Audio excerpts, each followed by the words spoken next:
Donc, depuis quelques semaines, nous sommes en train de parler de retraite. Donc, nous avons vu de façon globale comment les développeurs pourraient gérer la retraite. On a vu beaucoup de choses. Le premier mythe sur la retraite. Puis après ça, on a voulu inviter quelqu'un pour nous parler un peu de la CNSS parce que c'est un élément qui est revenu assez souvent. Donc, la CNSS, c'est voilà, une institution qui va nous permettre de pouvoir, en griffe, mieux gérer notre retraite à travers un certain nombre de choses, voilà, des cotisations et tout. Maintenant, à la fin de cette présentation, il y avait quand même des soifs. On s'est rendu compte que voilà, la CNSS, c'est quand même OK, 45% de ton salaire de base. Donc, si tu gagnes 200 000, à peine tu seras à 80 000 quoi, le mois. Donc, pour les développeurs ambitieux que nous sommes, ce n'est pas forcément un salaire qu'on voudrait nous verser après 110 ans. On est ambitieux et tout. Donc, c'est juste un exemple de 100 000. Il y a des gens qui gagnent plus que ça ici.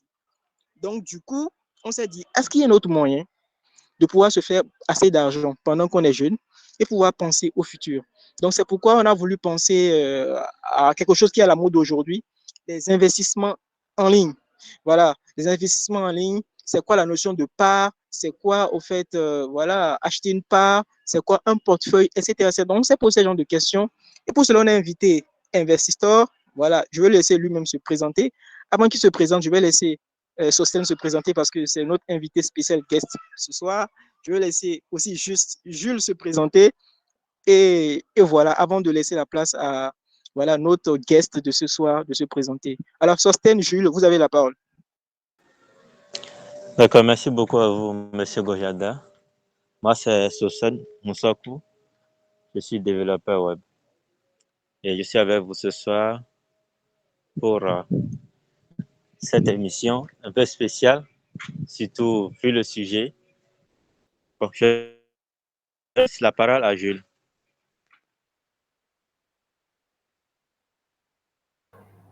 Bonsoir à tous, j'espère que vous allez bien. Moi, c'est Jules, Jules Adonci. Je suis développeur full stack et aussi modérateur sur le Meet. Donc, bienvenue à tous. J'espère qu'ensemble, on va passer une belle soirée. Merci. D'accord, merci à vous pour votre voilà pour votre présentation et je resalue encore tout le monde. J'espère qu'on va passer un très bon moment, riche en enseignements, riche en rebondissements et voilà, asseyez-vous confortablement. On va commencer. Alors, Investor, je ne vais pas dire ton nom. J'aimerais que tu te présentes toi-même et que tu dises un peu ce que tu es, qui tu es et voilà, on va commencer le partage. Ok, merci beaucoup. Bonsoir à tout le monde. D'abord, je tiens à m'excuser voilà, pour le temps prévu que j'ai raté. Donc, j'ai toutes mes excuses à toute la communauté des développeurs. Ah, vous me recevez, hein? Oui, on te reçoit, on te reçoit. Ok, Oui, on vous ressent. super. Donc, je sais que je peux tutoyer. Je vais continuer avec le tutoiement parce que aujourd'hui, Jean-Marc nous commentait la présentation sur Samuel, donc je fais partie du club et Investor. C'est un club où on travaille sur les discussions. C'est un niveau de monde de la fête, quoi. Donc, pour sur direct, et comme j'ai notifié qu'il y a un PDF, j'ai un document tout rédigé. Et, euh, quand je voulais continuer en même bien comment fonctionner.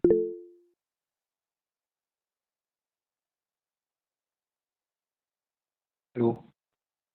Je peux la j'en sais, je me quoi.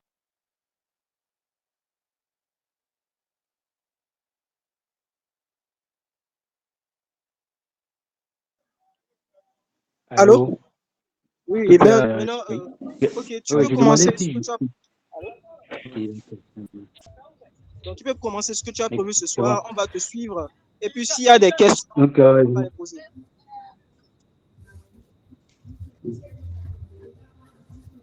d'accord. C'est vraiment intéressant. Donc, le thème sur la je l'ai défini, ça soit par la retraite.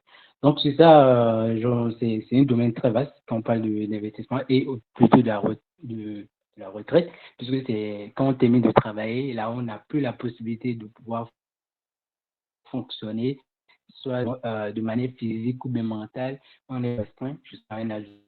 Donc là, c'est seulement un qui est là, qui permet de continuer une vie comme si on a cotisé. Toute une question ça permet de prédire ta vie. Investor, on a du mal à te recevoir. Ça coupe à des moments donnés.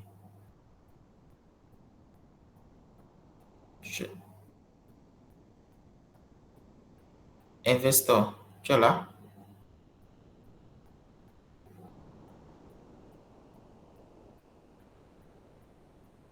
Est-ce que les autres le reçoivent? Parce que moi, à mon niveau, je ne le reçois pas. Je n'entends plus du tout même. Non, je ne reçois pas non. Travaille chez moi. Bon, je pense qu'il a un problème de connexion, hein, monsieur Investor.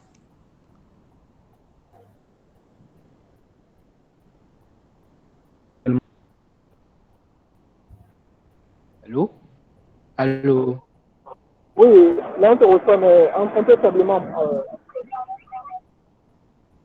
Ok, mais là, c'est bon, genre là, vous me recevez bien, non? Là? Oui, là c'est bien, oui. Là c'est bien, oui. Ouais, je disais, genre, est-ce que genre, tout le monde dans le groupe, genre, vous êtes tous des Béninois ou bien en Afrique, quoi? Genre, vous êtes tous en Afrique? Bien. Disons la majorité des participants au groupe sont des Béninois. Bon, il y a des Béninois qui sont dans la diaspora, il y a des gens qui sont au Bénin un peu partout, qui viennent suivre des fois à des moments donnés. Donc, ça marche. Donc, au lieu de tenir compte d'un point, puisque le fonctionnement en investissement ailleurs et d'ici, c'est différent. Donc, c'est deux mondes différents. On va seulement tenir compte genre, de notre monde ici. Genre, nous, au Bénin, déjà. On ne pense pas là. Donc, pour rappel, le titre, c'est Comment préparer sa retraite, naviguer dans le monde de l'investissement en ligne. Donc, on va dire, la préparation de la retraite, c'est juste un process et dont fait partie de l'investissement. Donc, la première option, c'est quelles sont les clés du succès d'un investissement en ligne. D'abord, pour cela, je vais demander qui parmi, par exemple, j'en nous fait part de ce qu'il voit. Comment il se voit, par exemple, dans sa vie de retraite. Comment il se voit dans sa vie de retraite.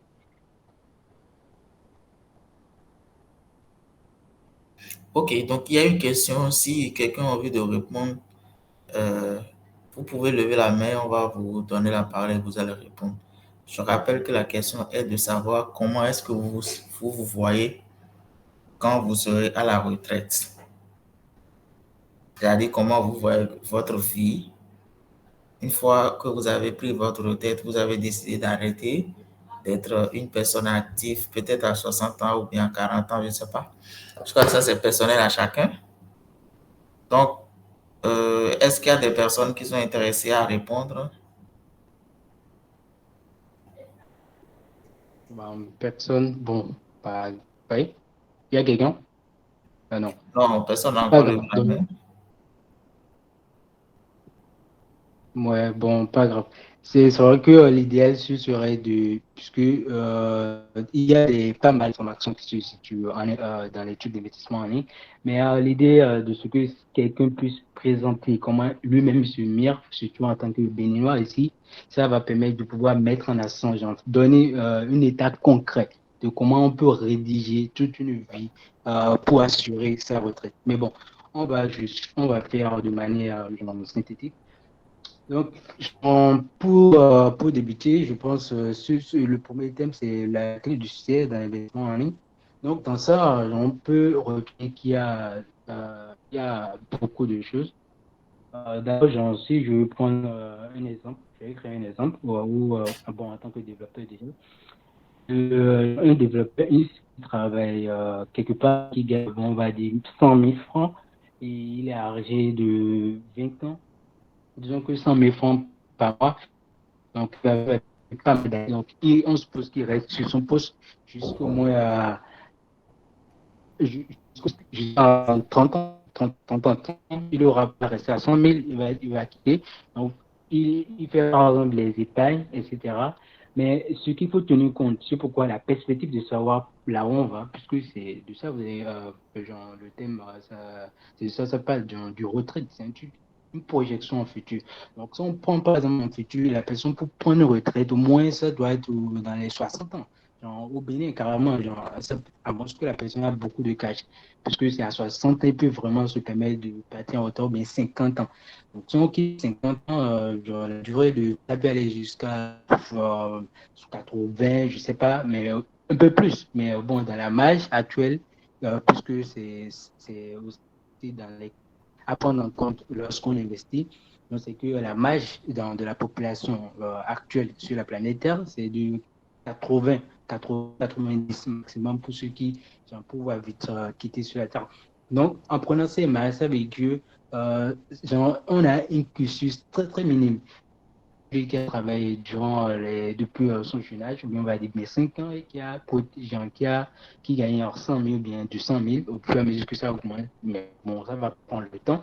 Donc, si on a les pourcentages qu'il doit retenir, d'abord, dans un coup donné de la période où la personne va quitter, genre, il va prendre chemin dans sa vie individuelle, c'est pas tout son salaire qui peut arriver à, genre, il peut d'abord pas arriver à faire autant d'épargne automatiquement. Donc, il y aura déjà des restrictions budgétaires dans ce qu'il aura à faire.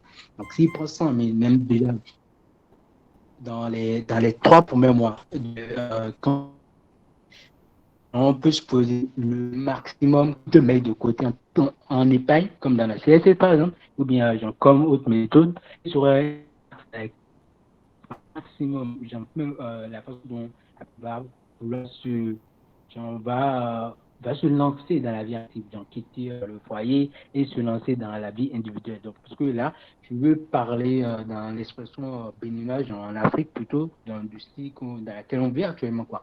Donc, si on prend cela, genre, celui-là, genre, les 10% de son salaire, ça rend un truc minime, très, très minime. Donc, je suppose que s'il doit assurer ses propres tâches et ce qu'on a oublié, ce développeur qui a commencé, non seulement l'argent qu'il a est en tant que taille, donc au fur et à mesure qu'il va continuer après 1 an, c'est pas que la vraie facile, puisque chaque jour, nous-mêmes, on a remarqué, il y a une inflation, les Covid, donc ça veut dire que le monde commence par devenir très cher. Très cher. D'abord, l'Afrique cherche à se développer, puisque là, je peux parler en termes généraux, je vais parler en termes concrets pour que tout le monde puisse voir en même temps, se projeter en même temps de comment lui-même peut gérer sa vie de retraite. Oui, vous voulez parler? Investor, tu permets? Investor, Oui, oui, oui. Bon, déjà, on a du mal à te recevoir un peu, mais je veux juste ajouter que on avait eu déjà à faire des mythes sur le thème et on avait invité d'autres personnes qui nous ont déjà parlé pas mal de choses sur la retraite. Donc, spécifiquement, ce qu'on veut savoir aujourd'hui, c'est de savoir par rapport et comment, tu vois, tu as dit tout à l'heure qu'on peut mettre des sommes à côté et avoir un certain nombre de capital et puis peut-être à la retraite. Donc, on veut savoir, en fait, quels sont les investissements qu'on peut faire en ligne pour qui peut nous aider à préparer notre retraite. Tu vois, donc si aujourd'hui, par exemple, je prends l'exemple que tu as donné, je gagne 100 000 francs et j'arrive à mettre de côté, disons, 20 000 francs, comment je peux investir ces 20 000 francs ou bien les placer en utilisant bien sûr les moyens en ligne, tu vois un peu, pour nous permettre pour me permettre que quand je vais passer à la retraite, je puisse bénéficier de ça. Donc en gros, on veut connaître les éléments sur les investissements en ligne et tout. C'est-à-dire que les clés pour réussir d'abord un investissement en ligne, premièrement. Oui, je reprends en même temps ça. Non, et ensuite, comment réussir et comment construire un portefeuille. Par exemple, si on a besoin de mettre des cryptos, on doit, je sais pas, est-ce qu'il y a des banques en ligne qui rémunèrent d'un truc à des taux d'intérêt plus intéressants que les banques locaux au Bénin? C'est-à-dire comment on va placer nos sous pour que demain, lorsque le temps de la retraite va venir, on puisse en bénéficier. Mais spécifiquement ici, c'est des investissements en ligne. C'est de ça qu'il s'agit un peu en fait. Donc, allô? Oui, Tu me oui, je suis? te suis. Oui, oui, je Voilà, te suis. c'est un peu ça. Du coup, si tu Ok. peux, excuse-moi, hein, si tu peux avancer un peu et nous parler de ces éléments-là, du côté en ligne, investissement et autres là, ça serait intéressant. Ok, ok, ça marche. Donc, genre, je peux détailler en même temps. Oui, vas-y. Ok. Au niveau de l'investissement, par exemple, celui qui a sa somme à 100 000, donc qui arrive à faire l'épargne de 20 000, genre, de côté. La première méthode, genre, les limiter en termes d'investissement, ce serait les actions. D'abord, payer les actions, donc, et d'avoir des dans les entreprises. L'investissement en actions, c'est grand, c'est un peu, c'est un peu dans le mode d'investissement. Genre, parce que celui qui investit dans les titres, dans les titres capitaux, c'est comme s'il détient une partie des capitaux de l'entreprise. Donc, on prend la BOA récemment, il a fait une augmentation de son capital qui était des milliards. Donc, par exemple, genre, la personne qui avait 1000 francs, quand la BOA avait lancé cette optique, il pouvait acheter. Par exemple, on dit que les capitaux, l'entreprise pèse et pose la BOA, la BOA pèse plus de 100 milliards de francs CFA. Donc, celui quand ils ont lancé l'augmentation en capital, il voudrait que 100 milliards pour venir à 200 milliards. Et nous rappelons certains points, ceux qui ont ces capitaux, c'est les fondateurs. Eux, c'est grâce à l'argent du capital, l'argent représenté comme capitaux de l'entreprise, qu'on arrive à pouvoir faire fonctionner toute la boîte. Donc, on investit. Genre, ceux qui ont des parts, on se pose dans les 100 milliards, on fait des titres, on les distingue par des divisions. On peut dire qu'il y a par exemple 100 000 actions.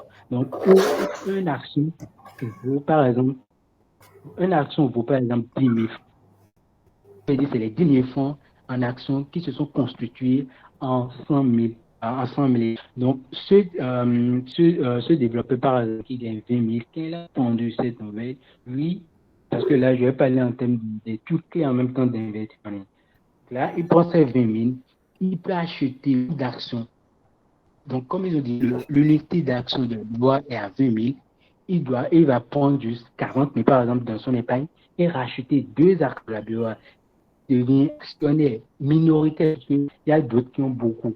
Donc là, ils vont calculer les 2%, les 40 000 en deux actions, le nombre de pourcents que ça fait sur le total. Et là, il sera défini en tant que minorité majoritaire.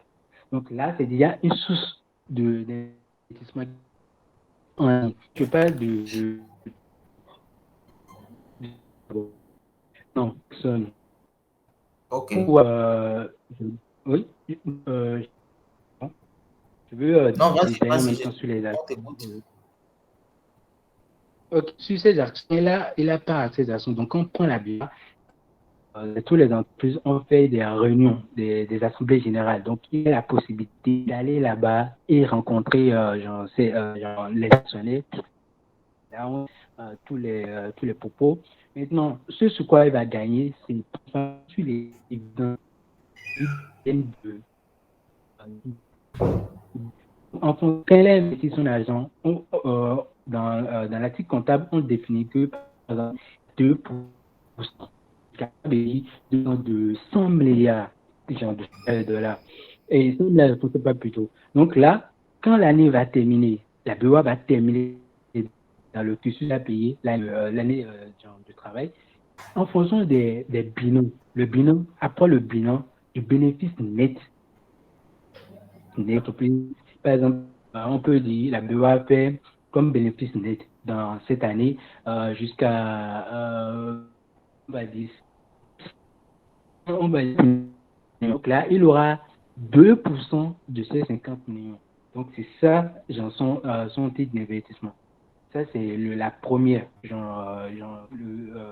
l'investissement en ligne, celui des actions. Là, j'ai expliqué d'abord l'action et aussi comment la rémunération se fait. Donc, il a sépare, déjà avec les 40 000 qu'il a investis.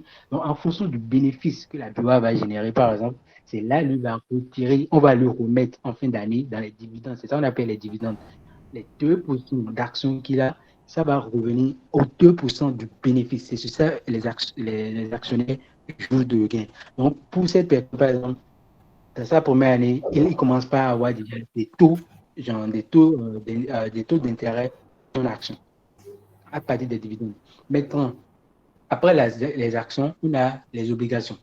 Les obligations, ça c'est au niveau des obligations, je vais prendre le critère qui serait pratique, celui des dettes. On va rester sur les dettes. C'est comme si vous avez souvent dans notre pays, déjà au Bénin, l'État part dans un pays et demande des prêts. Il veut lancer un projet.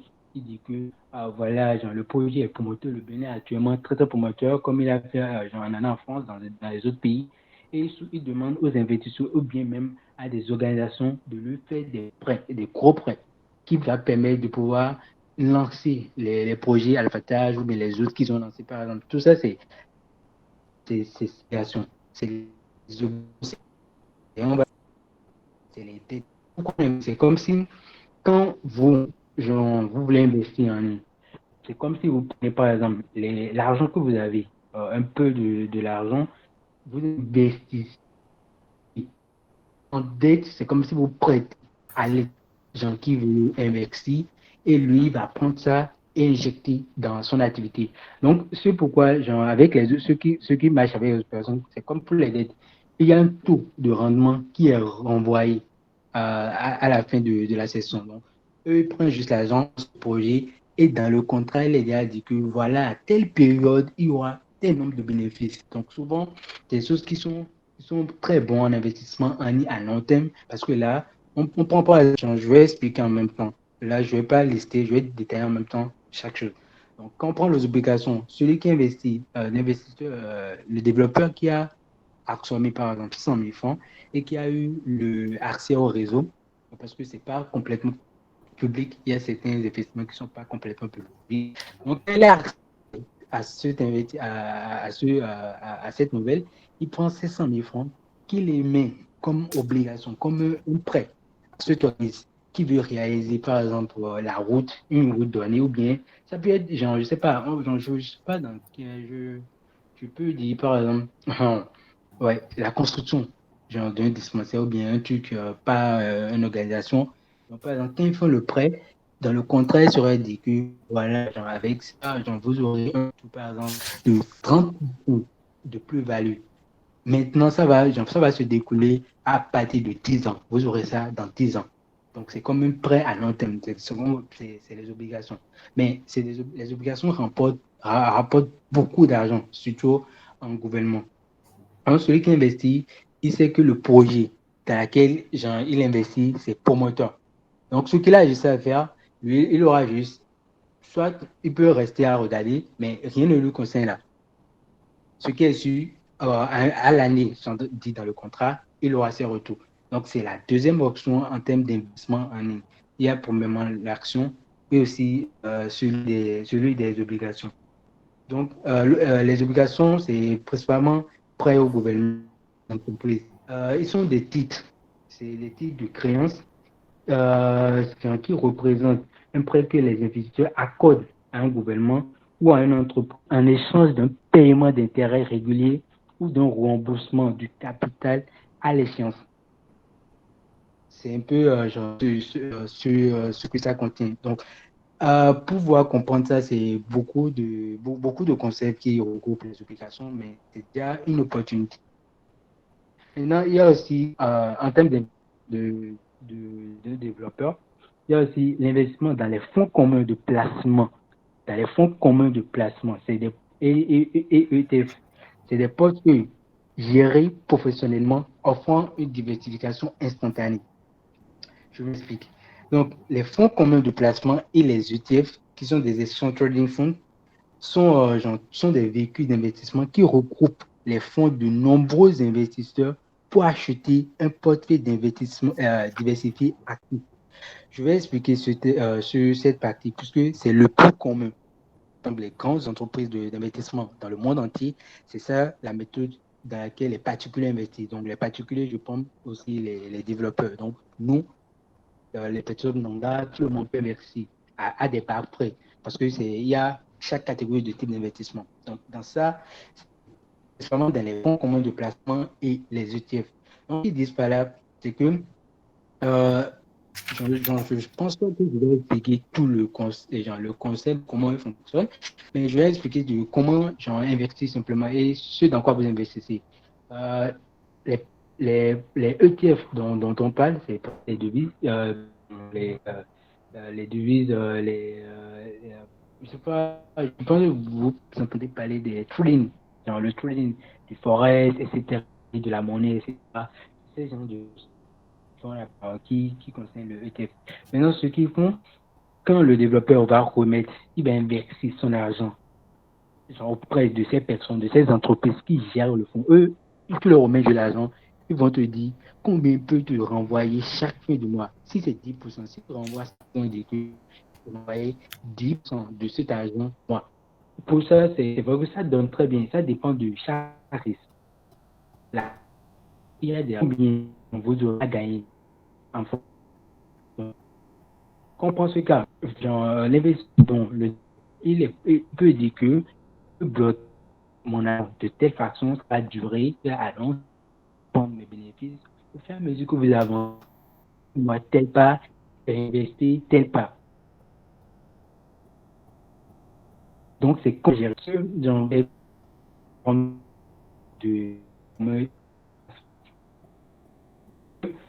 quand vous remettez un peu de votre argent, eux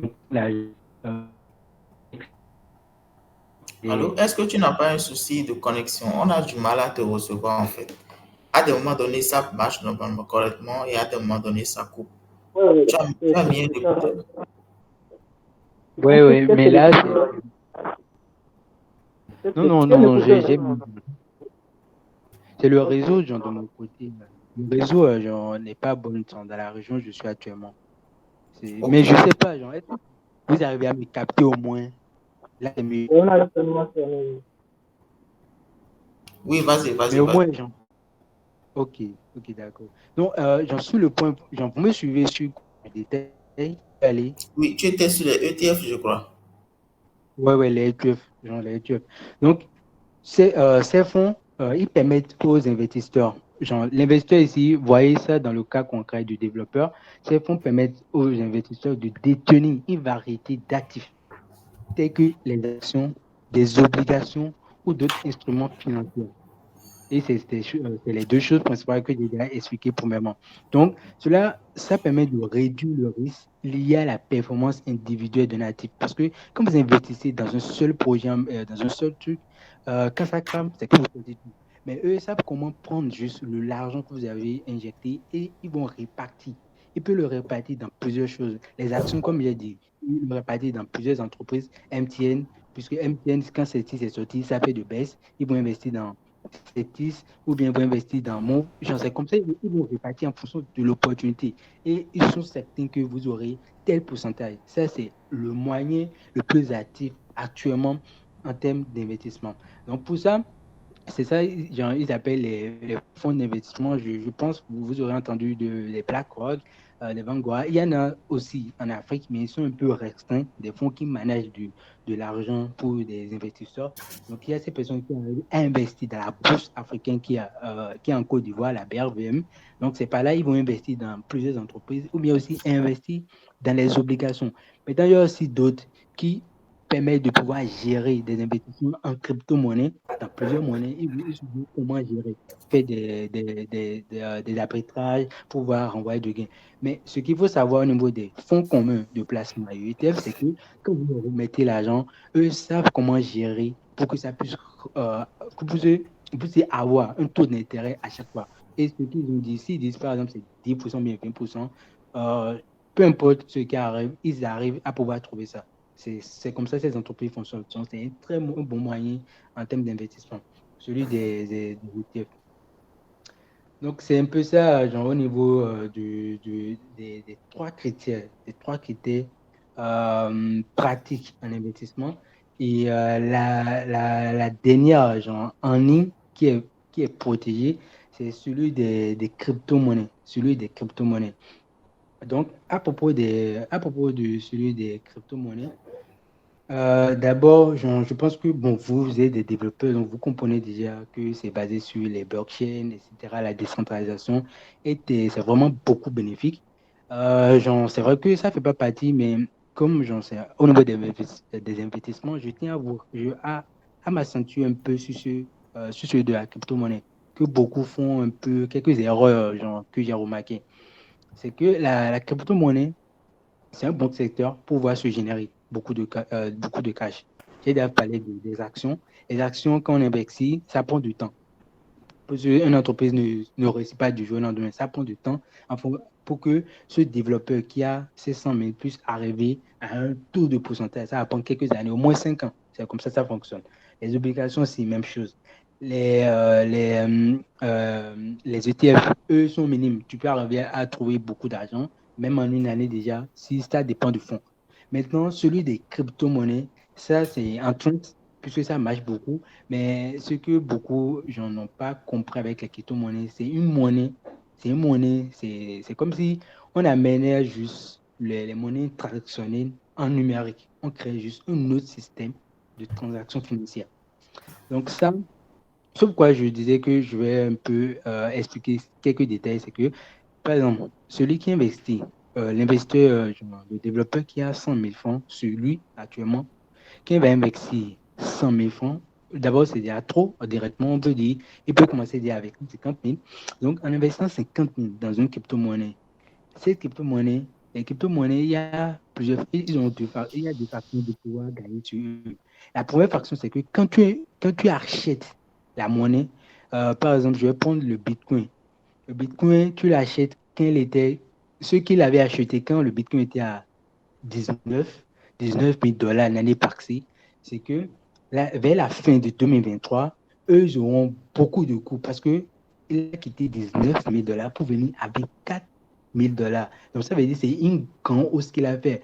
Dans le calcul, par exemple, la hausse, par exemple, par exemple, ça dépasse, on va dire, plus de 120% depuis le début de l'année. Donc, quand il a payé 50 000 de Bitcoin, lorsque le prix était à 19 000, quand ça va venir avec 4 000 dollars, c'est qu'il va faire ces 100 000, ces 50 000 fois les 120 automatiquement, le taux de pourcentage qu'il a eu à récupérer. Donc, c'est comme ça, il y a d'intérêt au niveau de la crypto-monnaie.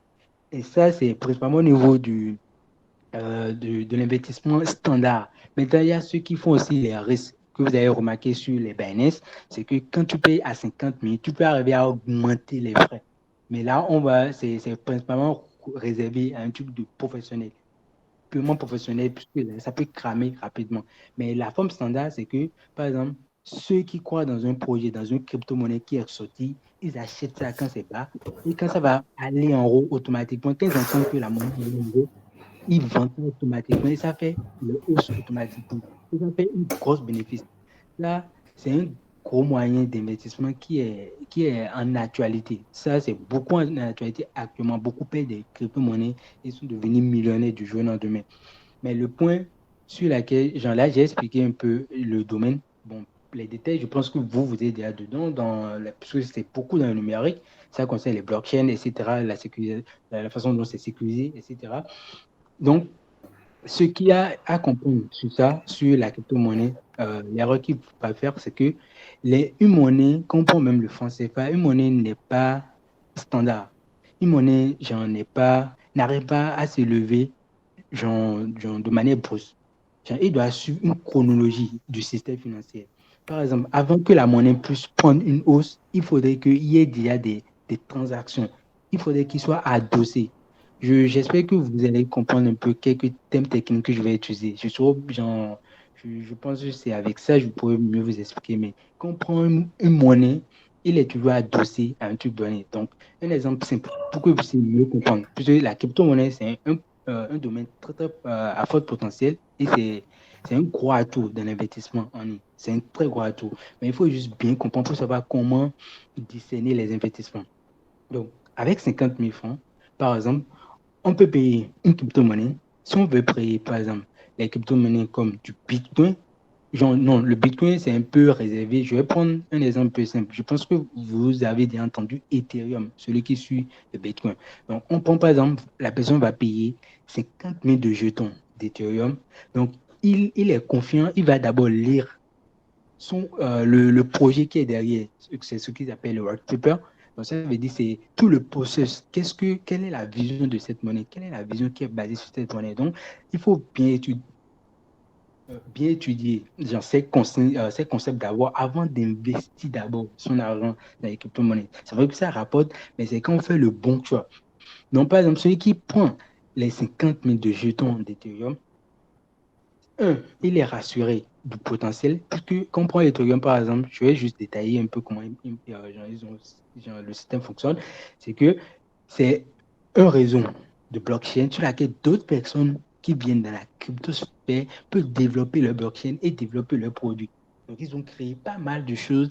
Donc, ils deviennent un noyau, genre un sous-jacent de noyau qui permettent à d'autres personnes de développer leurs crypto-monnaies. C'est pour ça que les crypto-monnaies sont rapides à développer. Donc, ça veut dire que celui qui paye ses actions, il est sûr que cette monnaie va évoluer. Parce que, on peut faire des transactions avec le Ethereum. Celui qui va vouloir payer pour le service, celui de développer des crypto-monnaies ou bien d'utiliser la blockchain d'Ethereum ou bien de faire des transactions. Comme vous allez remarquer qu'il y a beaucoup de monnaies qui sont basées sur le Ethereum. Toutes ces personnes avec les contrastes, ce qu'ils appellent les commissions sur les transactions, tout ça, c'est de l'argent qui est viré et qui permet de pouvoir faire fructifier le taux que l'Ethereum va renvoyer. Si l'Ethereum pas en haut, l'Ethereum pas en bas, c'est grâce à ces transactions de ce genre. Donc, ça veut dire que c'est un monnaie qui est bien basé, où il y a un écosystème financier qui tourne autour. Ce n'est pas un truc qui est là simplement. Pourquoi je parle à propos de ça? Parce que il y a eu la remarque où beaucoup ont vendu des crypto-monnaies en Afrique en disant que c'est des monnaies qui vont vraiment prendre, ou bien ils ont su comment vendre ce produit. Donc, quand ils ont parlé, beaucoup ont vite cru. Ils ont vite cru sans vraiment prendre en compte que avant qu'une monnaie puisse commencer, c'est vrai que les crypto-monnaies, on ne sait pas quand est-ce qu'ils vont donner, mais les crypto-monnaies ne font pas de magie. Avant qu'une crypto-monnaie puisse prendre, il faudrait qu'il y ait de demandes. Beaucoup commencent par payer, acheter. Il faudrait que la demande soit là et aussi l'achat, genre, ainsi de suite. C'est quand il y a beaucoup, quand on fait de trade, genre quelqu'un paye avec cette monnaie, quelqu'un rachète avec cette monnaie, quelqu'un envoie ça à telle personne et ça fonctionne. C'est grâce à ça on a une évolution. Et c'est ça que beaucoup n'arrivent pas à tenir compte dans le monde de la crypto-monnaie. C'est un peu ça, genre, le point sur lequel je voulais tenir compte. Donc ça, c'est les critères en ligne rassurants, vraiment rassurants. Puisque je ne veux pas j'en parler de d'autres concepts d'investissement à propos des affiliations, etc. Mais c'est les concepts d'investissement idéal pour, pour ceux qui sont intéressés à investir à long terme et sécuriser. C'est des domaines qui sont vraiment sécurisés, mieux que les affiliations et autres choses qu'ils font. Donc, c'est seulement ça. Seulement ça. Je ne sais pas si vous avez suivi. Oui, on t'a suivi. Merci pour la présentation. Donc, je retiens que tu as parlé de pour les opportunités d'investissement en ligne, tu as parlé des ETF, des obligations et le dernier point, c'était les actions. Pardon? Tu parles je disais les crypto-monnaies, quoi. Voilà, les crypto-monnaies. Donc, maintenant, si on décide d'investir dans ces éléments, je prends l'exemple des actions. Si je veux investir dans les actions d'une entreprise, quels sont les clés, les points clés sur lesquels je dois me baser, excusez-moi, pour choisir l'entreprise dans laquelle je veux investir. Parce que je ne veux pas aller acheter les actions de n'importe quelle entreprise. Il faudrait parce qu'à des moments donné, il y a des entreprises qui sont rentables et à des moments donné, ils ne sont pas rentables. Donc, je pense qu'il y a à ce niveau-là quelques techniques ou bien quelques connaissances qu'il faut avoir pour pouvoir faire les investissements, choisir les entreprises de façon judicieuse. Ensuite, on va répéter le même exercice pour les crypto-monnaies, c'est-à-dire quand on veut investir dans une crypto-monnaie, quelles sont quelle est la procédure à suivre pour pouvoir choisir une bonne crypto-monnaie, histoire de rentabiliser son investissement. Dans les obligations aussi, on va faire pareil. C'est bon? Oui, c'est bon, c'est bon. C'est bon, Ok. merci.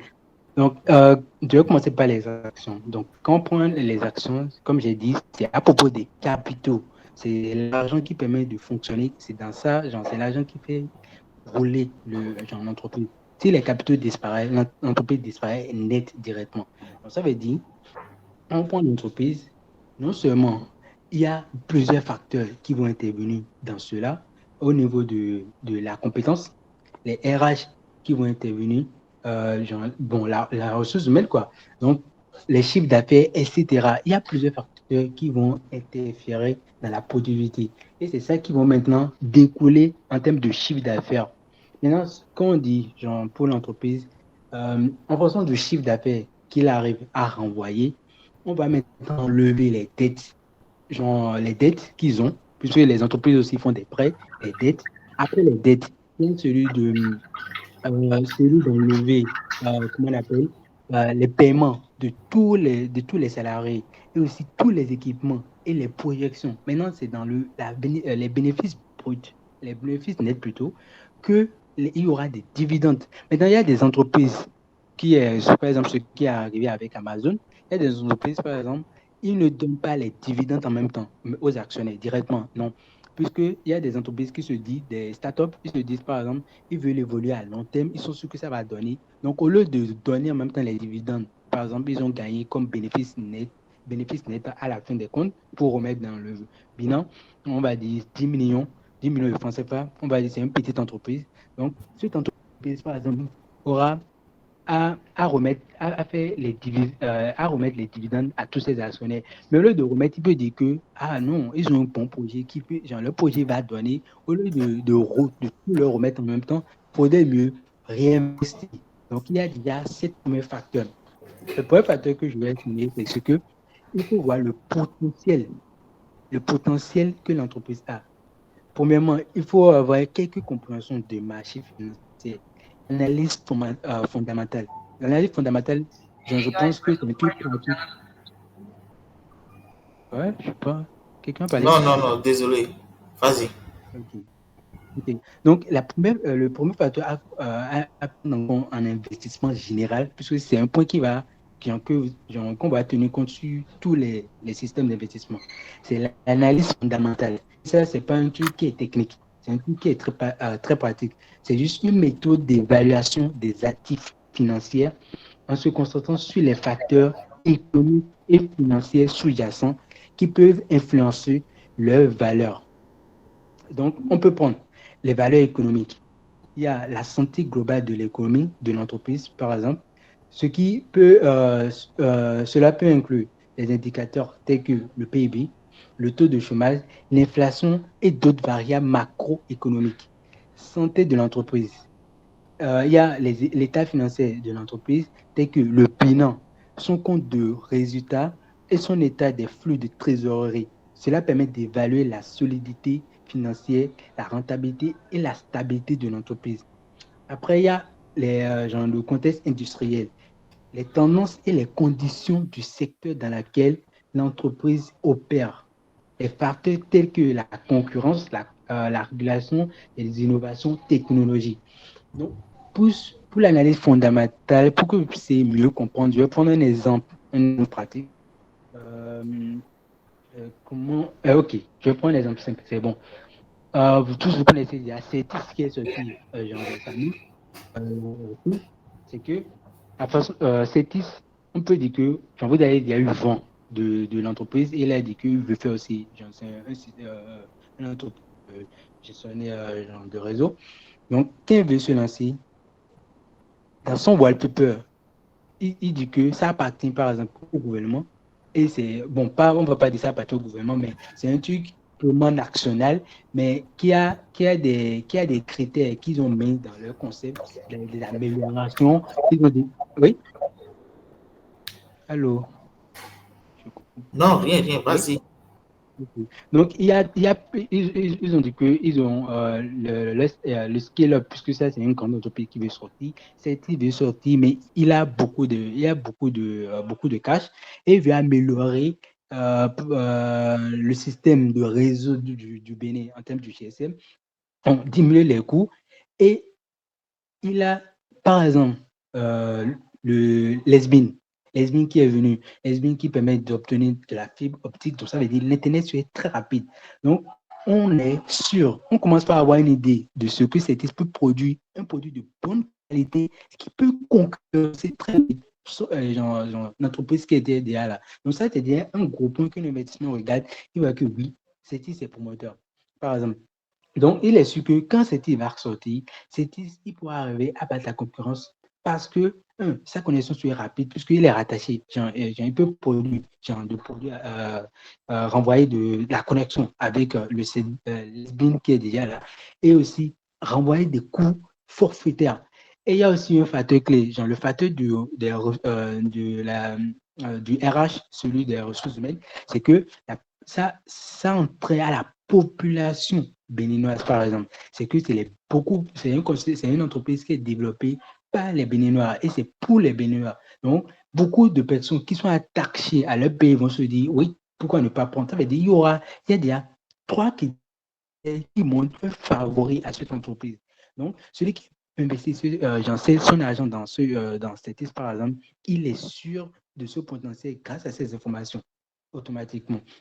Donc, il y a ce point dans l'analyse fondamentale. Donc là, je vais donner juste des détails pour savoir comment investir et savoir dans quoi investir. Donc, après avoir tenu compte de ce point, il va aussi tenir compte du pays dans lequel il est. Si par exemple, le Bénin commence par serrer beaucoup les flux, il n'y a pas, par exemple, les routes, il n'y a pas au niveau il n'y a pas il n'y a pas assez de routes, oui. Il n'y a pas assez de routes ou bien, oui, je ne comprends pas. Non, désolé, c'est le micro de Kojanda est allumé. Il a déjà fermé ça. Tu peux continuer.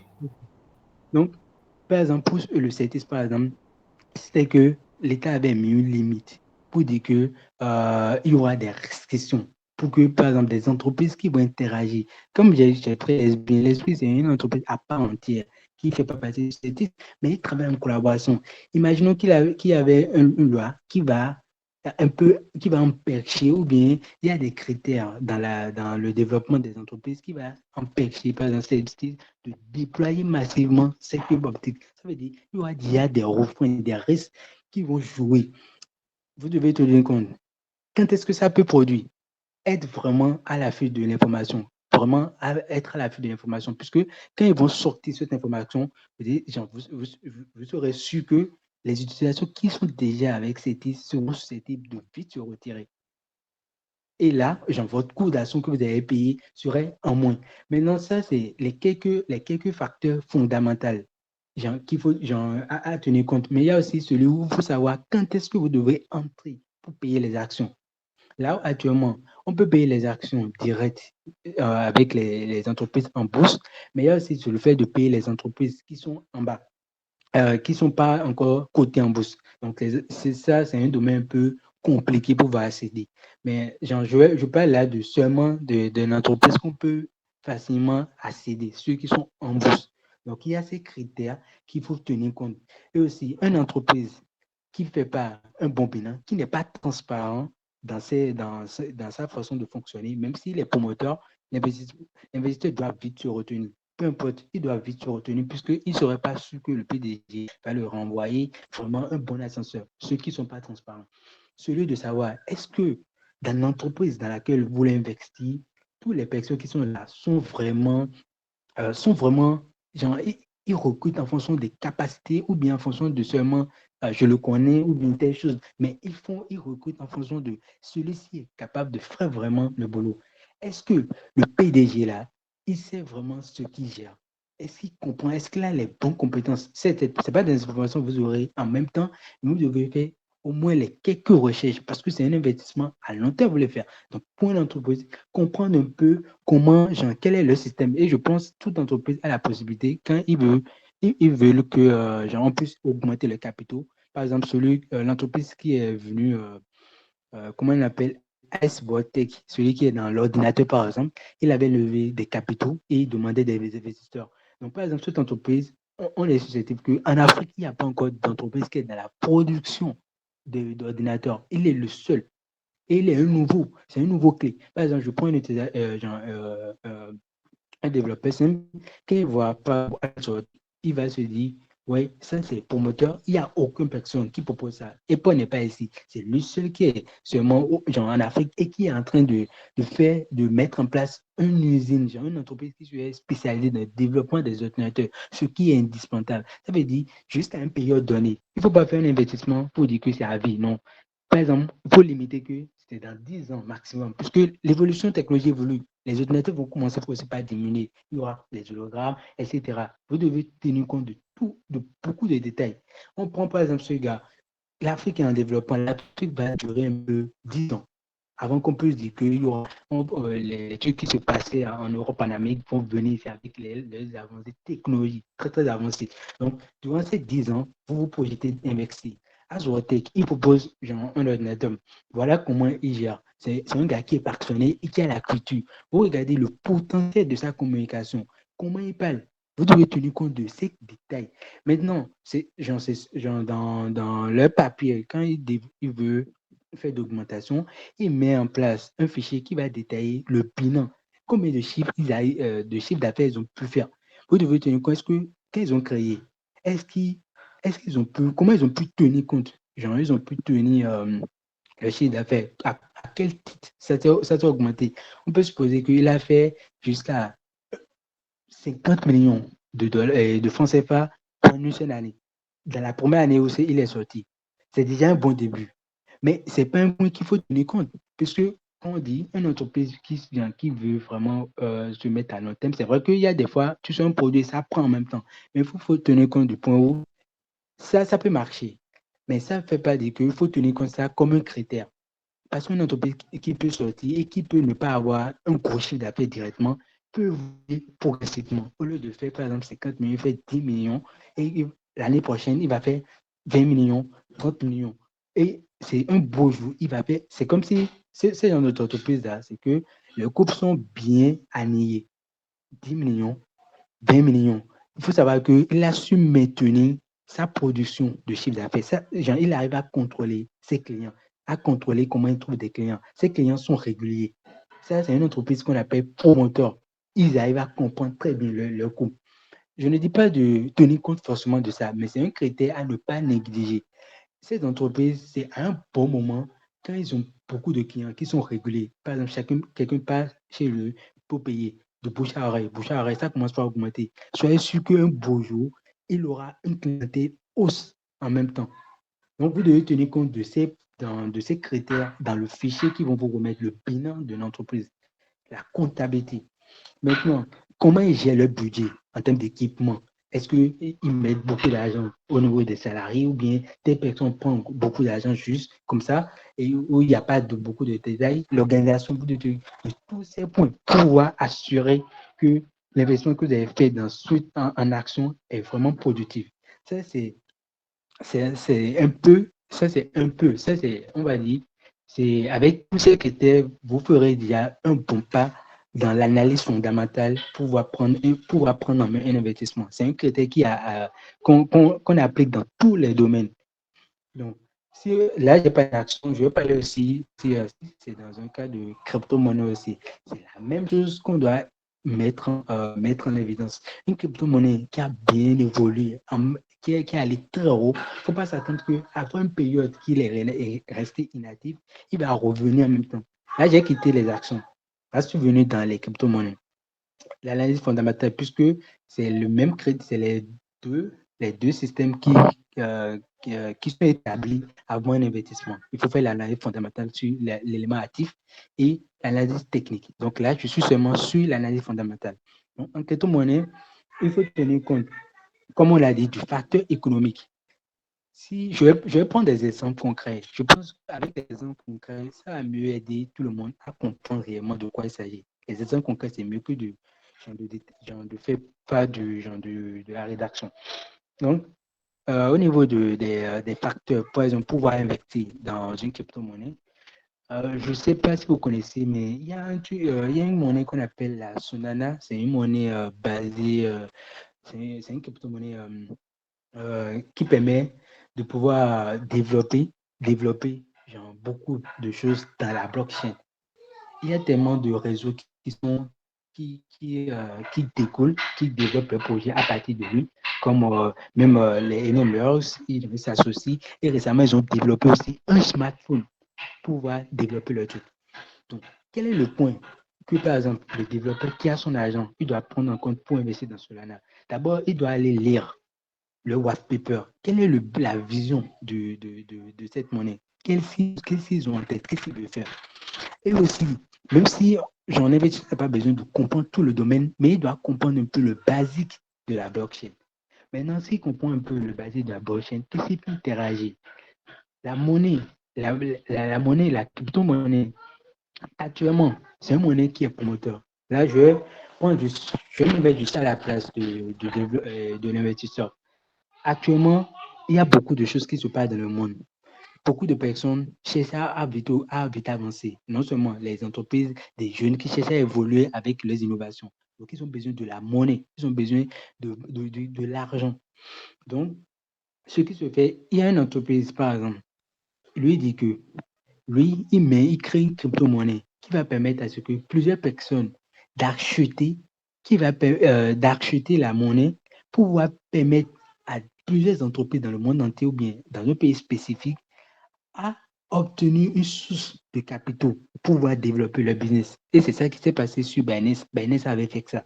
Donc, cela a permis que l'investisseur regarde ce qui était se dit que s'il va payer, quand il va payer cette monnaie. Et je veux rappeler aussi, il ne faut jamais tenir compte d'un investissement pour dire à vie. Ça n'existe pas. Il faut tenir compte des marges. Mais on peut juste renouveler.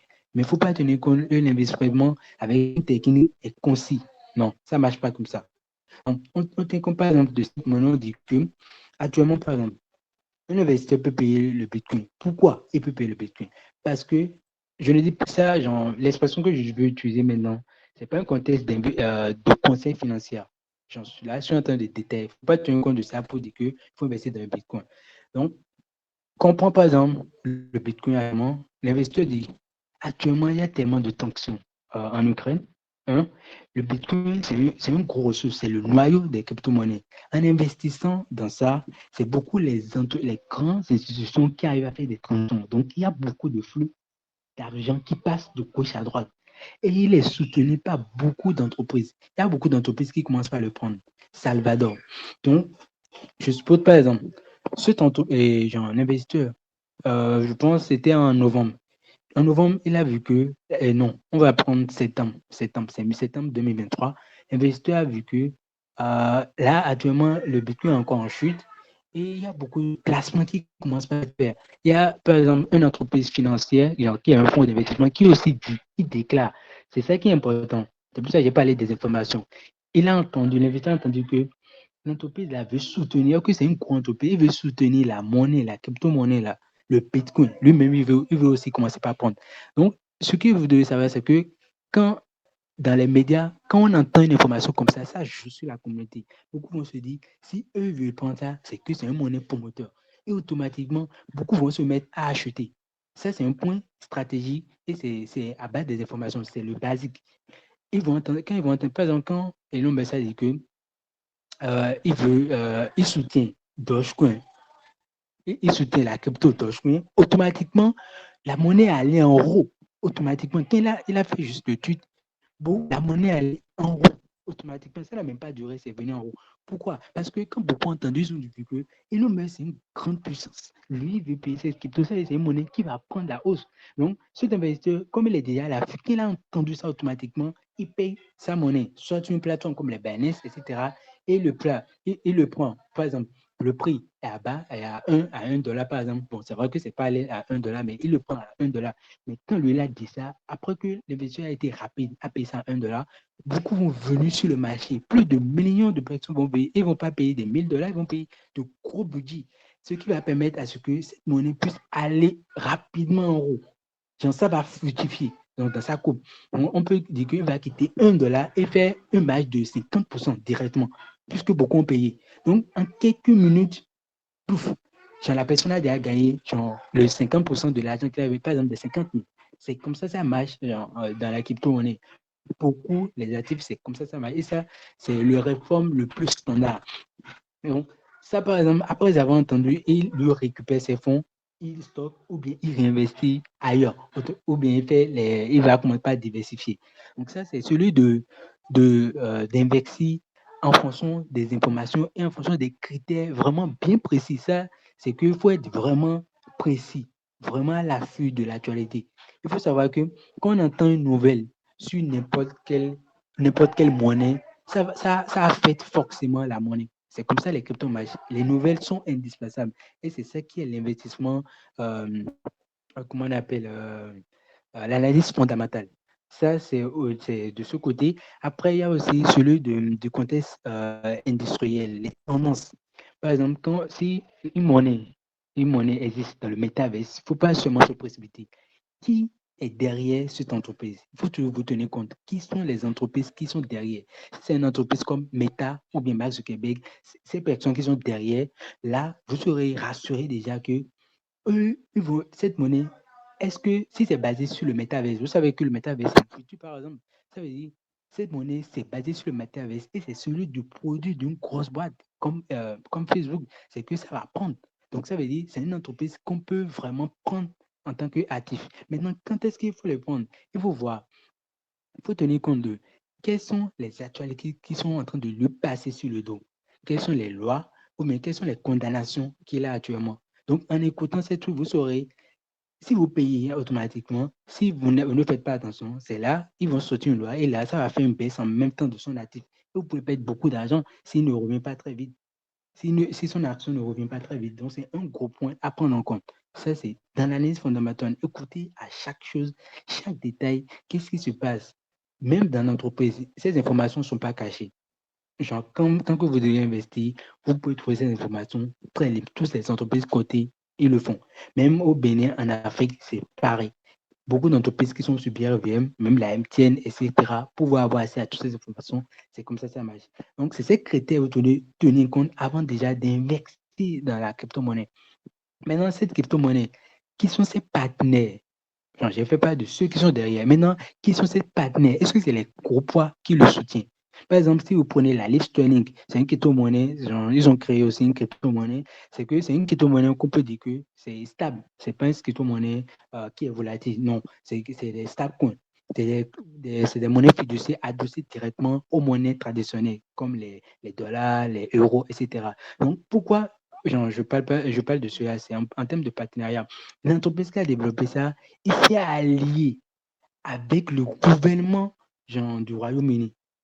C'est pour cela, beaucoup ont commencé par prendre cette monnaie parce qu'ils sont sûrs que si le gouvernement a accepté ça, c'est que s'il y a une erreur qui se produit, hop, ils vont vite l'attaquer.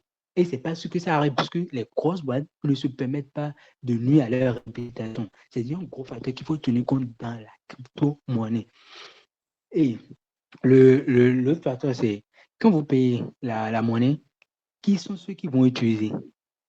Quand je prends par exemple la monnaie, là, je suis seulement dans le domaine de la crypto-monnaie, comme c'est le plus phare pour que vous puissiez comprendre comment vous pouvez directement investir. Un investisseur clé qui est dans la crypto-monnaie, par exemple,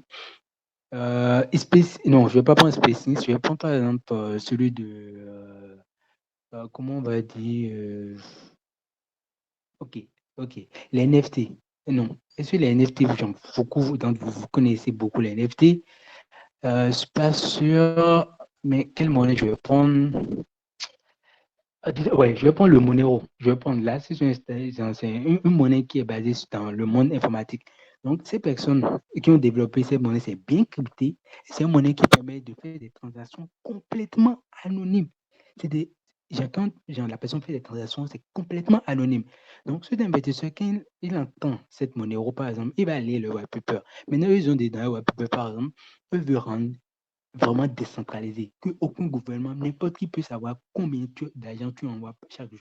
Maintenant, celui qui veut investir dans ça, par exemple, dans 5 ans, il peut dire que si c'est ça, il va investir et payer l'argent, payer les jetons, puisque eux, ceux qui sont susceptibles d'utiliser Monero, par exemple, c'est des gros hommes d'affaires, ou bien ceux qui font, par exemple, des affaires très, très louches, ou bien des affaires qui sont aussi légales, mais qui ne souhaitent pas qu'ils puissent le rapporter dans la légalisation, genre du bilan de l'année. Des entreprises qui font aussi des trucs légaux peuvent se permettre pour éviter d'avoir beaucoup d'impôts. Donc, il y a beaucoup de facteurs qui vont permettre à ce que beaucoup d'utilisateurs, les utilisateurs de cette monnaie seront beaucoup à envoyer des transactions. Et ce ne sont même pas des petites transactions, c'est des grosses transactions. Ce qui fait que la monnaie, le coût de cette crypto peut varier d'une manière exponentielle. Exponentielle, parce qu'on se pose par exemple beaucoup de millionnaires en Chine qui ont des millions, vu qu'il y a beaucoup de polémiques qui sont là-bas, comme Jack Ma, ils commencent à envoyer à travers cette monnaie de grosses sommes pour qu'on ne puisse pas les tracer. Imaginez, c'est grâce à ça, vous voyez que les monnaies commencent à faire des fluctuations parce que l'offre commence à augmenter et l'achat augmente. L'offre et la demande dépassent les bonnes. Il y a cette période qui arrive. Donc, l'investisseur, lui, il lit toutes ces données et ça prête et il le paye au bon moment. Et quand ça se produit, automatiquement, ça prend. Et là, lui définit ce qu'un marché veut gagner. Si c'est un an, 2 ans, 3 ans et dessus. Donc, c'est un peu ça, genre, au niveau des crypto-monnaies. Mais ça, c'est pas les techniques d'investissement, c'est c'est pas stable. C'est juste des critères basiques qu'il faut savoir jubiler. Il n'y a pas une formule statique au niveau d'investissement. Il faut juste être prêt en tout temps. C'est un peu ça au niveau de l'analyse, j'en suis fondamentale à propos des crypto-monnaies. Maintenant, prenons celui des obligations. Les obligations, comme j'ai dit, c'est des dettes. Maintenant, un pays qui est déjà beaucoup de dettes, beaucoup de dettes. Ils ont déjà beaucoup de dettes. Je ne sais pas, peut-être les dettes sont déjà proches de leur PIB ou même dépassent déjà leur PIB, comme celui de certains pays en Afrique. Je pense que c'est Babou ou bien il y a des pays qui sont beaucoup en dette. Maintenant, un pays comme en Afrique qui a beaucoup de dettes comme ça, il se dit, il cherche maintenant des obligations pour pouvoir se relever. Il veut maintenant des dettes pour investir dans certains de ses projets, pour pouvoir vite avancer. Quand un investisseur entend cela, c'est une opportunité. Mais il faut tenir compte que lui, là, il y a beaucoup de dettes. L'aspect que vous allez regarder pour voir le différencier, ce n'est pas seulement les dettes qu'il a. Quel est le potentiel à long terme que ces personnes ont? Si on prend par exemple, on va supposer, bon, ce n'est pas le cas, mais je vais supposer si c'est le Niger. Le Niger, par exemple, si on prend le Niger est actuellement en train de faire beaucoup de choses. Donc, il souhaite par exemple avoir d'obligations. Il veut des gros prêts institutionnels. Donc, ça, c'est des prêts qui sont à ouvert. Mais les obligations, c'est pourquoi avec beaucoup de sommes. Quand la personne, il entend cela, le Niger est beaucoup en difficulté. Il y a beaucoup de difficultés. Maintenant, qu'est-ce qui peut permettre à ce que l'obligation, votre prêt là, que vous avez fait à cet État, ça puisse vraiment prendre dans 10 ans? Puisque les obligations, comme j'ai dit, ça rapporte vraiment beaucoup. Mais qu'est-ce qui peut vraiment le faire pour le prendre? Il faut tenir compte quelles sont les ressources que celui qui veut prendre a. Le Niger a l'uranium. Il commence par améliorer sa gouvernance. Il a des soutiens comme les BRICS, celui de la Chine, etc. Donc, ça veut dire qu'il y a beaucoup de personnes qui sont reliées à ce pays. Donc, ça, c'est les points, on va dire, un peu en partenariat. Maintenant, excepté cela, il faut tenir compte de dans quoi il veut investir. Il veut investir ces obligations. Si c'est des trucs, par exemple, futiles, ça ne va pas. Bon, pas futile en tant que c'est un pays, mais un truc qui n'est pas vraiment rattaché à d'autres intérêts. Par exemple, si c'est dans l'uranium qu'il veut investir, c'est un truc qui a photosynthèse, puisque l'uranium est demandé même pas la France et même pas la Russie. Même la Chine demande cela. Donc, ça veut dire, s'il demande l'obligation pour pouvoir investir dans certains trucs spécifiques de son pays, donc pour regarder dans quel domaine, et vous étudiez le domaine un peu. Pas, j'en sais, si vous voulez, vous pouvez faire tout l'étude du domaine.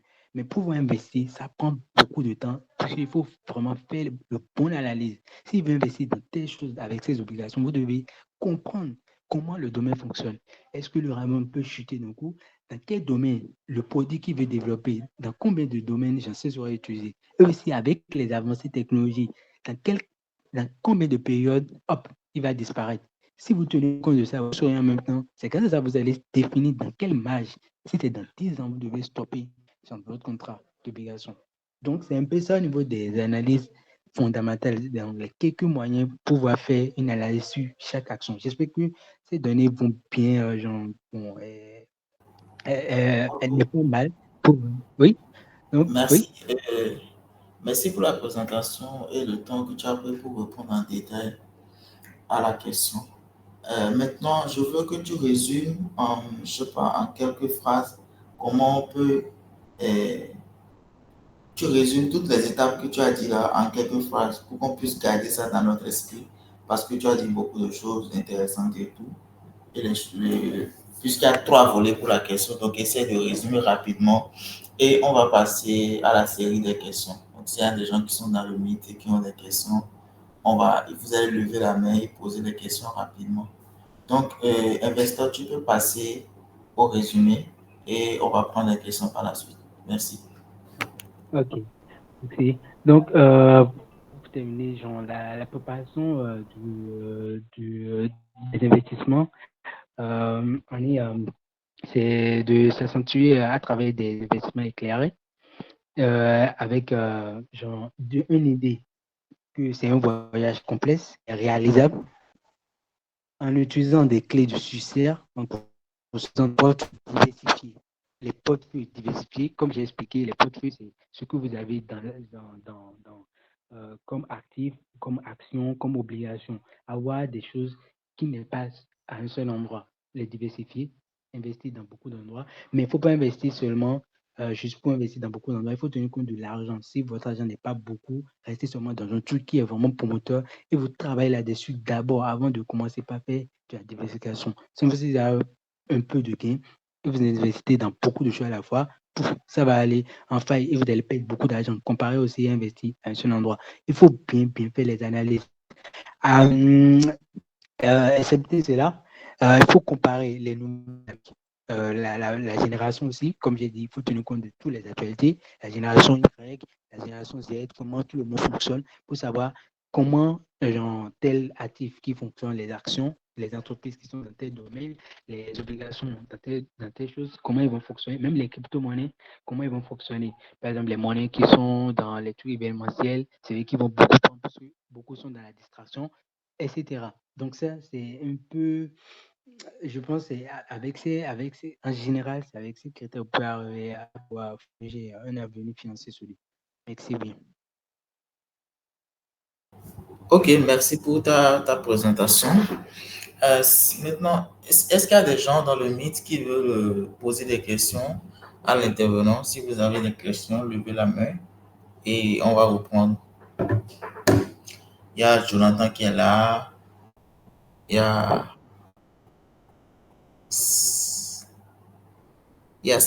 Salano. Il y a Gojanda. Il y a Nathan. Il y a Lade. Vous avez des questions?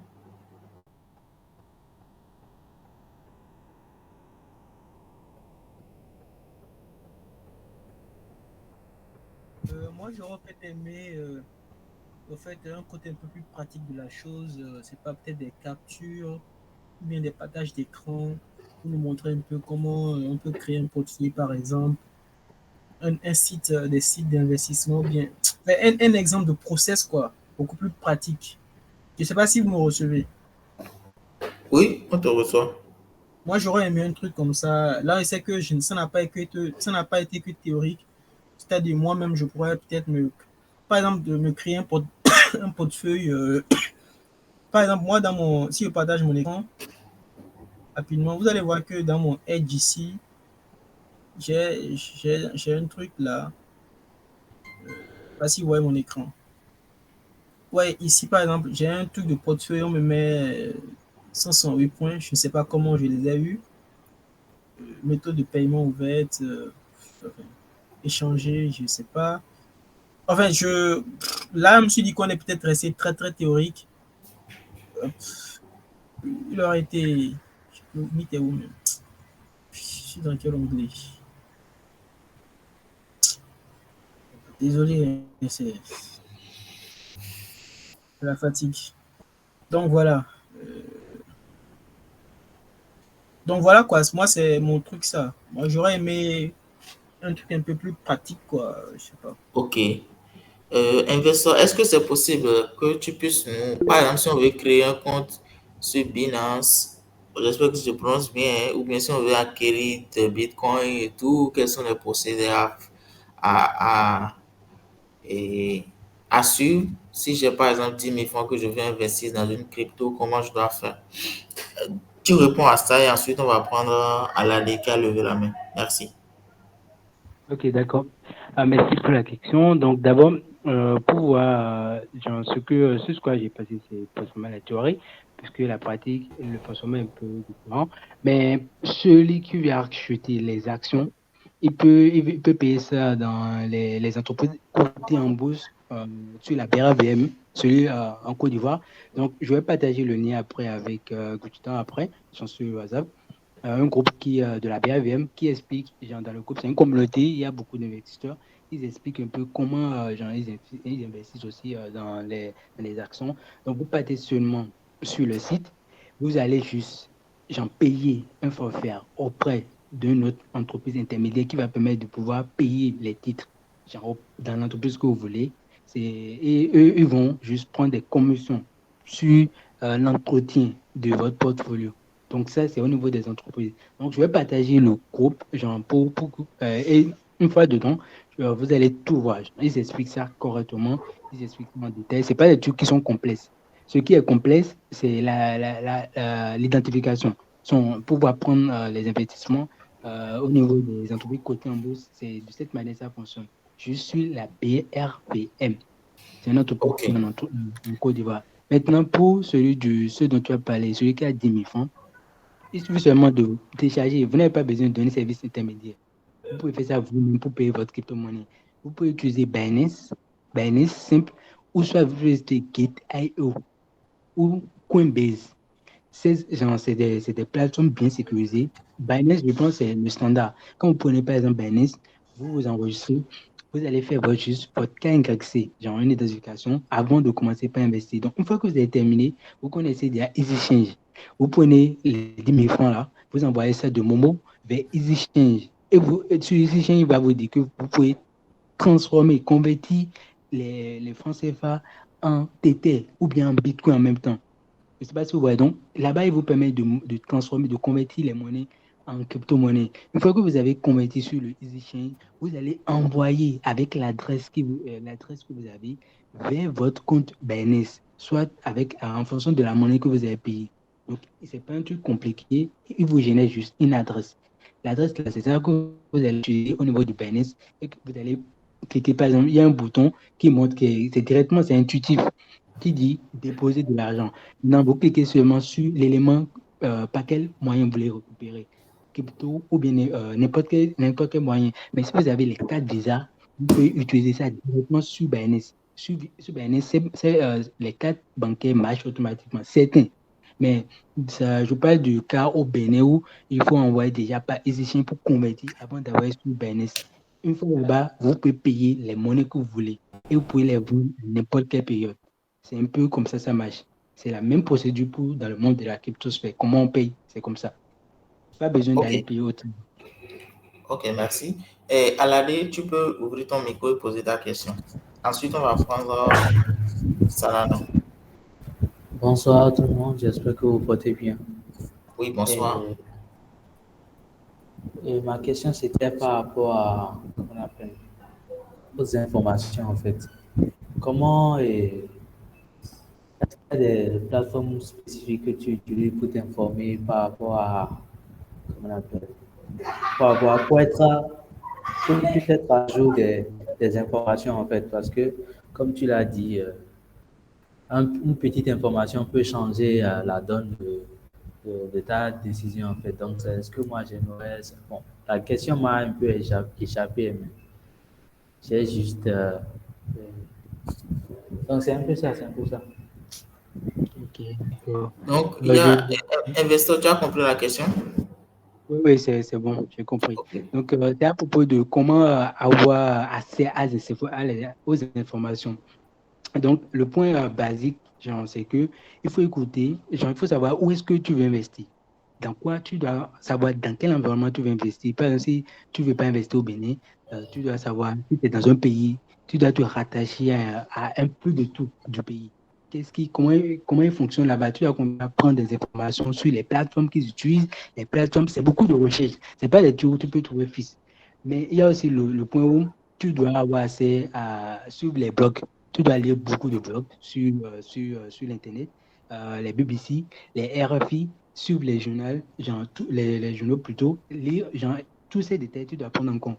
Il y a des comptes il y a des informations qui sont un peu privées. Par exemple, sur Chine Afrique, une entreprise, il peut sortir là-bas, c'est là-bas, ils vont lancer l'actualité. Donc, pour pouvoir savoir qu'est-ce qu'il faut là-bas, c'est des trucs qui sont privés et il faut s'abonner d'abord avant de pouvoir savoir qu'est-ce qui se passe. Donc, c'est des données, c'est des informations qui sont payantes.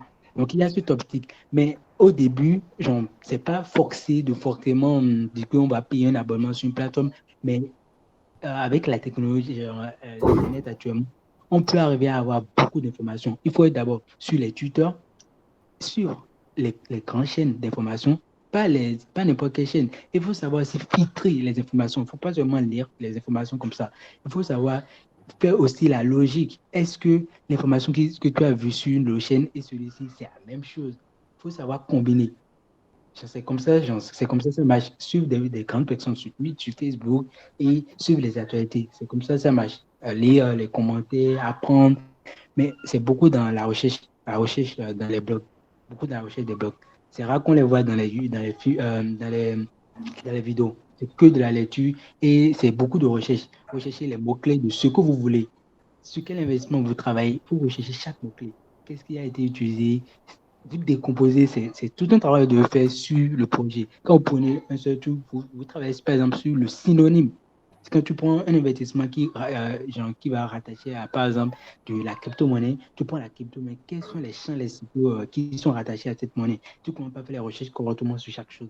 C'est beaucoup de choses, mais ça te permet d'avoir une bonne longueur d'avance sur l'information, comment aller récupérer. Mais il faut beaucoup s'abonner au blog déjà et tu auras beaucoup de vues, comme les Reuters, les blogs, les Bloomberg, j'en sais quelques, les BBC, les Échos, la Figaro. Tu commences par lire tous ces blogs. C'est comme ça marche. Je ne sais Ok. pas si j'ai un peu répondu à ce que tu as demandé. Ok. Il a aimé, donc je crois qu'il est satisfait par rapport à ta réponse. Et Monsieur Wassou, vous pouvez ouvrir votre micro et poser votre question. Vous avez levé la main. Oui, bonsoir à tous. Oui, bonsoir. Merci pour l'initiative. Euh, Déjà, je vous ai suivi et je pense que c'est intéressant. On peut pas sur une seule source de revenus. Cependant, moi, je continue d'être un peu sceptique car le milieu est risqué. Vous pouvez être sérieux. Lorsqu'on parle d'intermédiaires, surtout lorsqu'on parle d'intermédiaires, qu'il faut faire l'achat sur Binance, par exemple, et pas un autre intermédiaire, et il y a sans mentir, le côté anarque. Et c'est, c'est vrai que par la suite, tout à l'heure, euh, j'ai compris que il faut quand même beaucoup lire. Il faut quand même beaucoup lire avant de se lancer. J'allais peut-être demander alors si on peut nous faire une liste exhaustive de ces sites ou de ces blogs jugés sûrs sur lesquels on peut quand même avoir des informations fiables. Parce que moi qui vous parle, j'en ai déjà été victime. On a fait l'achat, mais l'intermédiaire, il a bloqué et puis voilà, on n'a pas eu de suite. Bon, j'ai fait une croix là-dessus pour avancer. Donc voilà ma question, c'est de quand même essayer de nous rassurer sur ces sites-là. Binance, je connais ça. Nous rassurer sur les sites ou les blogs sur lesquels on peut avoir des informations beaucoup plus sûres. Merci. Ok, merci pour la question. Investor, je crois que tu as compris la question. Oui, c'est clair. Ok. Il est préoccupé par rapport à la sécurité de tout ça pour ne pas se faire arnaquer. Oui. Oui, ça c'est le gros facteur. C'est plus j'en veux détailler sur les produits qu'on peut investir. Je n'ai pas mis les trucs d'affiliation. Tous ces trucs qui sont souvent dit, c'est principalement les trucs qui sont clés. Donc, c'est des domaines où il faut savoir que ce n'est pas un truc qui est accessible, n'importe qui peut faire. Donc, là où j'ai parlé d'intermédiaires, c'est seulement au niveau des actions. Puisque c'est pas tout le monde qui peut aller vers une entreprise et payer les capitaux directement. Mais tout ça, c'est régulé, puisque c'est déjà sur la plateforme. C'est pour ça que j'ai dit, c'est la BRVM. Donc, vous pouvez faire juste la recherche pour pouvoir payer les actions dans des entreprises cotées en bourse africaine. Vous pouvez par exemple sur la BRVM. C'est une entreprise qui est donc, je sais, en Côte d'Ivoire. Donc, là-dessus, d'abord, Est-ce quand que vous tu venez pourrais sur me faire un document, tu pourrais me faire un document, m'envoyer, genre tu dis telle plateforme, voilà à quoi ça sert, le lien quoi, genre pour que je puisse balancer aux autres. Là, ça va beaucoup nous aider en fait.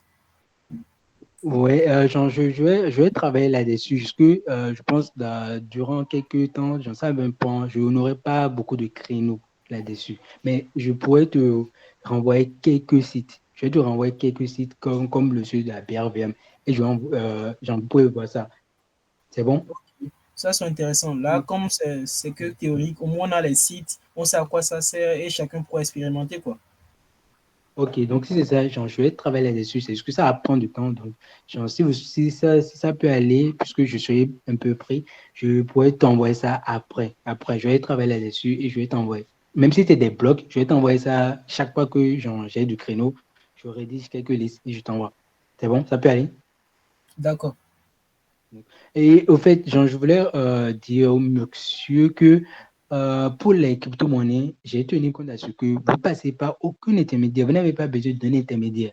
Vous enregistrez par exemple sur Binance, vous téléchargez juste l'application, vous faites l'identification avec votre carte d'identité, c'est fini. Le reste, vous payez juste votre Momo, vous envoyez ça sur EasyChange, EasyChange qui est international. Vous envoyez juste votre argent là-bas. Et il vous permet de convertir l'argent dans une autre crypto dans TT, par exemple. C'est pour ça que je demandais de comprendre. Vous allez comprendre un peu comment les adresses fonctionnent. Les adresses, les smart contracts dont on parle là, comment on arrive à envoyer de l'argent. Donc, ça, si vous comprenez, vous convertissez votre argent sur Zichin et vous allez seulement envoyer ça vers Binance. C'est fini. Vous n'avez même pas besoin d'écrire à quelqu'un. Non, pas du tout. Vous pouvez juste faire votre truc vous seul à la maison. Vous regardez juste, est-ce que le dollar est en baisse pour que vous soyez en avantage? Puisque le dollar n'est pas en baisse et pas en haut. Donc, quand il est en baisse, vous faites votre transaction vers ici et vous allez convertir en dollars, qui est le TT, parce que c'est le stablecoin qui soutient le dollar. Donc, vous convertissez ça juste là-bas et vous balancez ça sur Binance. Pas besoin d'intermédiaire dans la cryptosphère. Ce dont vous avez besoin, c'est juste des informations, des personnes qui ont du réseau pour vous faire part de chaque chose. Et ne vous inquiétez pas, au niveau des informations, sur Binance déjà, sur la page d'accueil, ils ont tenu compte de ça. Quand on vient sur ça, il y a déjà ils mettent des actualités sur tous les cryptos qu'eux-mêmes ils proposent, les actualités qui sortent. Ils proposent ça en même temps. Ou soit vous partez aussi sur Twitter.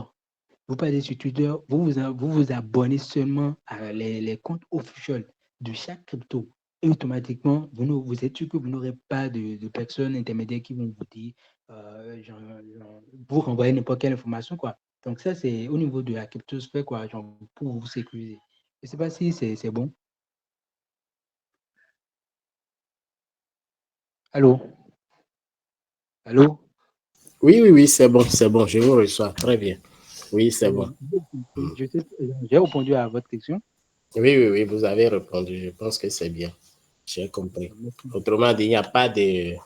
Pour les cryptos, on n'a pas besoin d'intermédiaire, en fait. Avec EasyChange et Binance, on peut déjà avancer. Merci beaucoup. On a compris l'essentiel. Ok, on va prendre une dernière question puis on va conclure le mythe. Euh, bon, moi, ma question c'est, est-ce qu'il y a une possibilité d'avoir un conseiller, quelqu'un qui te conseille par rapport à ça, en fait? Parce que ce que vous avez dit, c'est vraiment du travail, en fait. Je trouve que c'est beaucoup de travail. Donc, je ne peux pas vraiment consacrer.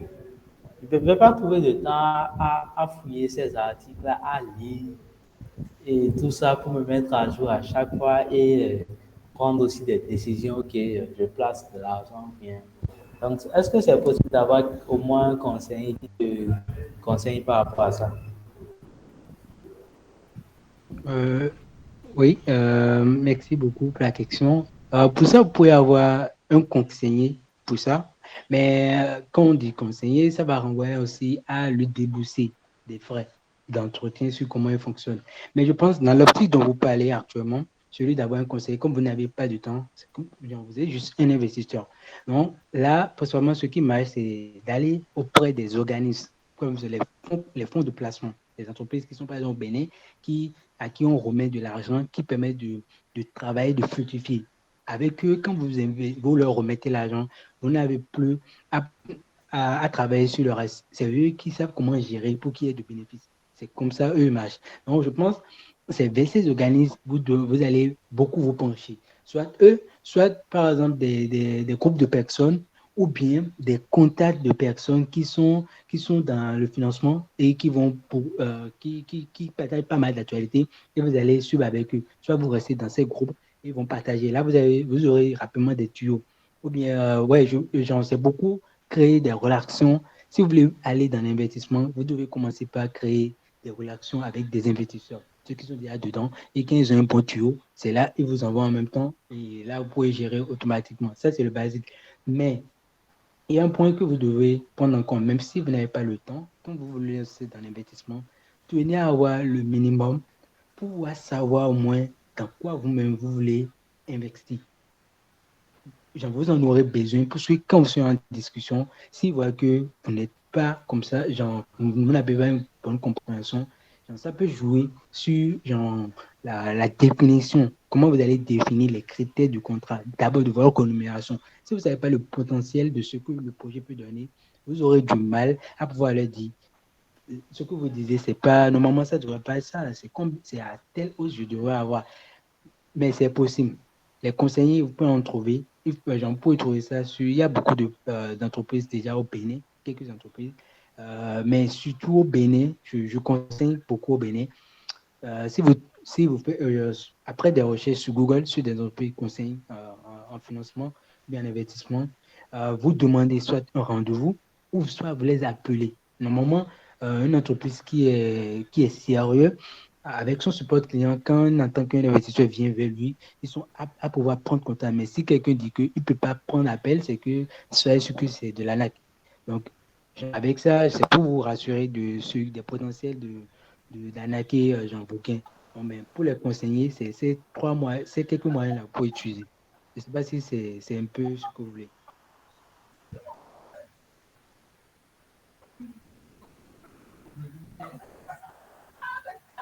Oui, c'est bon, c'est bon. C'est bon.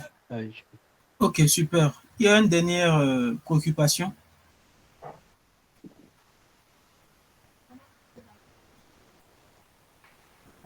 Bon, s'il n'y a pas de dernière préoccupation, je vais vous dire merci pour votre présence dans ce mythe. On a appris un peu comment, en tant que développeur, même en tant qu'individu, on peut profiter des opportunités qui s'offrent à nous et tout. Donc, j'espère qu'on pourra s'intéresser à ces choses-là et dessiner notre futur, quoi. Si c'est les cryptos qui nous intéressent, peut-être chaque mois, on met 5 000 de côté. Et puis voilà, en tout cas, on a en tout cas assez d'éléments pour ne plus hésiter, quoi. Donc, pour cela, il faut vraiment faire beaucoup de recherches et tout. Donc, si vous pensez que c'est pas possible, donc vous pouvez vous approcher des agences, des gens qui font déjà toutes ces réflexions-là. Mais comme il a dit, ces personnes-là seront rémunérées. À vous de voir et tout. Soit vous vous lancez comme ça à l'aveugle, soit vous formez vous-même ou carrément vous engagez des gens qui vont vous donner des conseils, quoi. Donc, voilà. s'il n'y a plus de questions, je vais remercier notre invité pour sa présence ce soir et de ne pas oublier de nous envoyer une liste de liens avec une petite description pour qu'on puisse faire des essais et voir dire ce que ça donne dans le futur, quoi. Oui, merci beaucoup. D'accord. Encore merci pour votre présence ce soir et passez une bonne soirée. Bye bye.